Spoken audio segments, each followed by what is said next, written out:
quelques instants après la sentence prononcée par le tribunal criminel de Dixine dans l'affaire du massacre du 28 septembre 2009, la partie civile a animé une conférence de presse dans un réceptif hôtelier de la place. Objectif, exprimer leur satisfaction. Malfa Amadou Desba, un des avocats des victimes du massacre du 28 septembre, a salué le verdict prononcé par le juge Ibrahima Sori de Tounkara.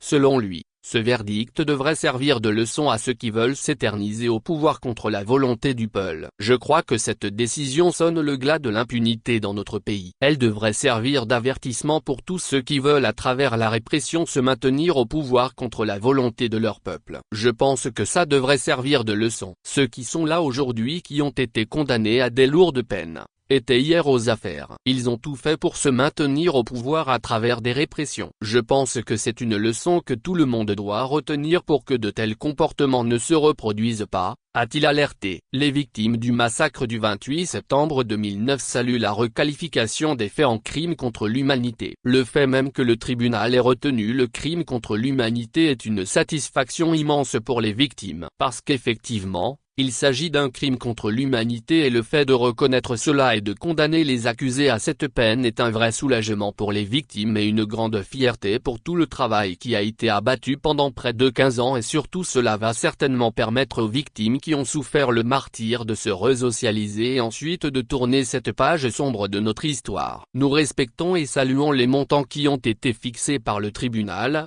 a salué MEDS. En ce qui concerne l'acquittement des 4 autres prévenus, Malfa Amadou Desba a dit ceci: pour ce qui est des accusés qui ont été acquittés, nous avons une réunion de concertation au niveau du collectif. Le moment venu, nous donnerons notre position. Mais ce que vous devez savoir, c'est que nous sommes entièrement satisfaits de cette décision. Pour le reste, on avisera. Pour le moment, il n'est pas envisagé pour faire appel, mais encore une fois, nous nous concerterons et nous prendrons la décision qui s'imposera.